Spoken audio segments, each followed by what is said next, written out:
Anytime you cover controversial issues and want to look at it from the perspective of truth, logic, and just basic sanity, you're always putting a target on your back in today's censorship climate. But I'm compelled to talk again about this child, Desmond Napolis. And I've dealt with him before on my main channel, which, by the way, guys, what you're viewing right now is my vlog channel. My main channel is High Impact Flicks. Unable to upload on that channel for the next 7 days because they took down a video that they said went against their community guidelines.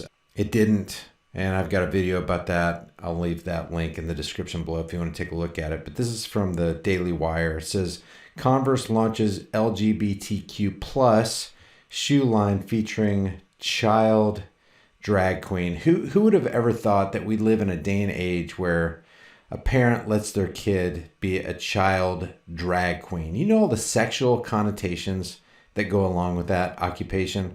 On Monday, Converse announced that they have partnered with folks connected to the LGBTQ plus community to promote their new line of shoes known as the company's Pride Collection. An 11-year-old child named Desmond Napolis, a so-called drag kid who goes by Desmond is Amazing, is one of the featured promoters. Here's what Converse posted in a tweet, and it's down here. We're happy to launch our Pride Collection, partnering with 6 individuals connected to the LGBTQ plus community who show the power of expressing one's true self. The company's site showcases a signature rainbow shoe for Desmond, who is labeled as drag kid / LGBTQ plus advocate. Under a photo of the child posing in drag is a quote, "There is no normal." How far away from truth and reality do people want us to get? What started as a rebellious fight for equality has since grown into a loud, proud assertion of true self-expression, reads the site's Pride Collection page. Celebrate the 50th anniversary of Pride with a glitter-dipped collection of parade-worthy sneakers, including our first ever trans flag design, because equal rights are for everyone. Let's spread a message of love together and shout a little louder. The Daily Wire says it's unclear if the Napolis family has been compensated for Desmond's work with Converse. The family has long claimed they do not take money for Desmond's expression as a drag kid. Now, you can believe him or not, but here's a question I have about Desmond, and here's the concern I have about this little kid. First of all, he's just a little kid. Any parent would direct their kid along a path that's going to benefit the kid, not just the parents. And when you read articles like this, trans teens much more likely to attempt suicide. This article goes on to say over 42% of adolescents who don't identify exclusively as male or female have at least one prior suicide attempt.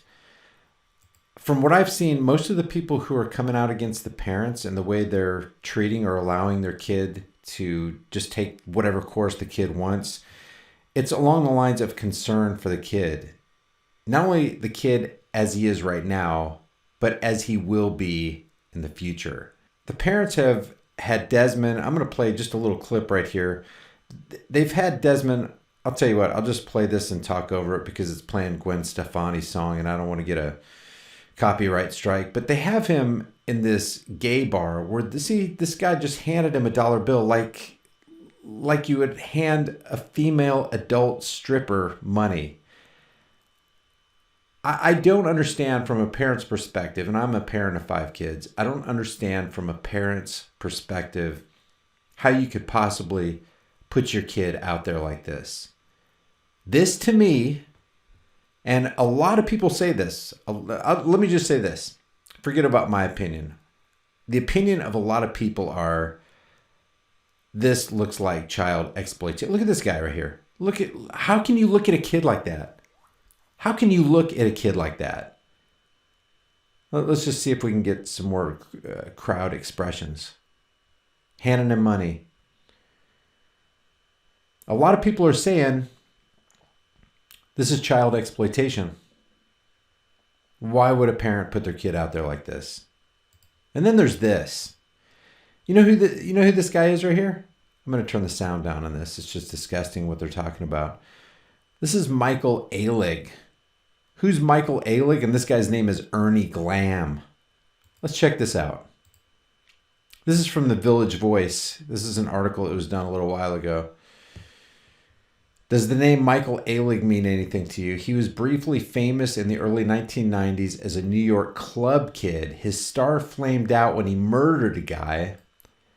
A hammer, this is part of this article. A hammer was the weapon Robert Freeze Riggs used to hit Angel Melendez over the head, incapacitating him but not killing him. It was Alig, that's this guy right here, his fist wrapped in a sweatshirt, pummeling an unconscious Melendez over and over and over again, that actually finished him off. The pair then lifted Melendez's lifeless body into the bathtub of the luxury apartment paid for by Alig's boss, club impresario Peter Gatian, and doused it in Drano, baking soda, and a few liberal spritzes of Calvin Klein Eternity. They left it there for 8 or 9 days before chopping Melendez's body into pieces and throwing them into the Hudson. Alig was convicted of manslaughter and sent to prison for 17 years. He was released in 2014. Macaulay Culkin played Alig in the 2003 feature film Party Monster. And the parents have their child, this child that Converse is using to feature their new LGBTQ plus shoe line. They're having their child sit next to a guy who not only murdered somebody, but murdered him in one of the most gruesome ways you can possibly imagine. Here's another disgusting twist of irony, guys. Here's a painting above Desmond is Amazing on Michael Alig's wall, and it looks like the word Rohypnol. You know what Rohypnol is? Rohypnol is a tranquilizer about 10 times more potent than Valium.